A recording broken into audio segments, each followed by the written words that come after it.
ইরশাদ হোসেন বলছেন, আপনার কি মনে হয় বাংলাদেশ কি পারবে 2027 ওডিআই ওয়ার্ল্ড কাপ জিততে? এটা আমারও প্রশ্ন। এই প্রেশারটা দিয়ে লাভ নাই।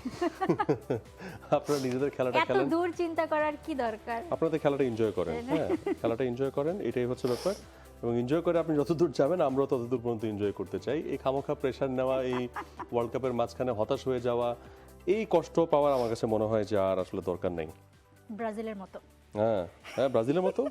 আচ্ছা, দেখেন। আয়ান রহমান বারবার হেক্সার চিন্তা করে আইসা কি দরকার আছে হার্ট হওয়ার?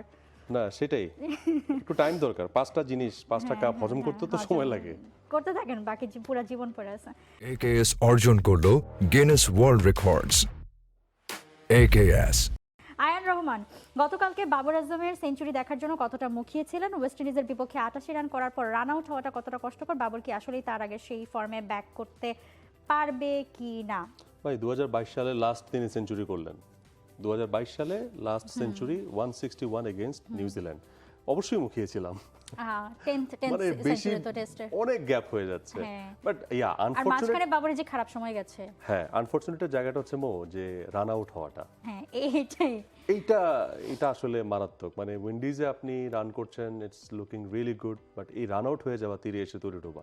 অন্য আউট হতেন, এই রান আউট হওয়াটা আর এটা সবাই মনে হয় ছিল, আচ্ছা মানে পরের দিন শুরুই করবে, মানে বাবরের সেঞ্চুরি দিয়ে শুরু প্রতিপক্ষেরও হবে। মনে হয় খারাপ লেগেছে ব্যাপারটা।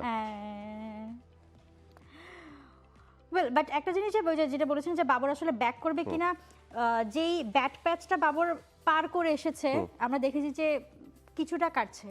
অনেক ভালোবাসে এই ফর্মে, সেই মানে স্বর্ণযুগ, বাবরের স্বর্ণযুগে এখনো পর্যন্ত না যেতে পারলেও ব্যাক প্যাচটা কেটেছে। ক্যাপ্টেন হিসেবে ভালো PSL থেকে শুরু করে, রেসপন্সিবিলিটি হ্যাঁ নিয়েছেন। বাংলাদেশও ভালো করেছে। এর আগেও যখন তার টিম ফল করলো তিনি তো নট আউট ছিলেন। Exactly, Yeah.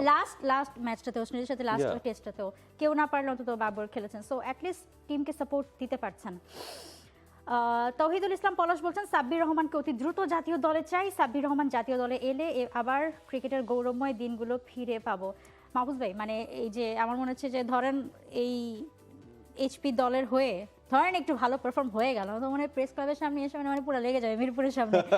সাব্বির রহমানকে দ্রুত জাতীয় না দলে পলাশ ভাই, চাই। মানে এই চাপটা দিয়েন না সাব্বির রহমানকে। হ্যাঁ, সাব্বির রহমান এমনি অনেক চাপ নিয়ে নিয়েছেন লাইফে, এবং মাঝখানে তার যে একটা ব্রেক টাইম মাহফুজ গেল। আজকে চাপ রিলিজ, প্রেশার রিলিজের জন্য প্রেশার রিলিফ করায় দেন। এই প্রেশার নিয়ে লাভ নাই। সাব্বির রহমান অলরেডি তিনি একটা গ্যাপ ছিল, সেখান থেকে কামব্যাক করার চেষ্টা। তবে হ্যাঁ, রিসেন্ট একটা পডকাস্টে তিনি যেভাবে বলেছেন তার কথাবার্তা শুনে যেটা মনে হচ্ছে যে এই মুহূর্তে খুব মানে কনফিডেন্ট আছেন।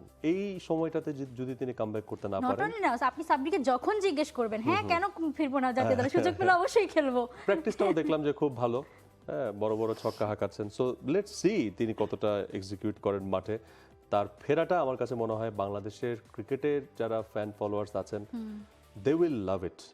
জাস্ট ইমাজিন যে বাংলাদেশ দলের ফিনিশার হিসেবে আমরা সাব্বির রহমানকে ফিরে পেলাম। মানে he has to do it first. Yeah. For more updates, subscribe to our YouTube channel and click on the bell icon. Follow us on Facebook and Instagram. Download T-Sports app to enjoy exciting games and highlights. Visit tsports.com.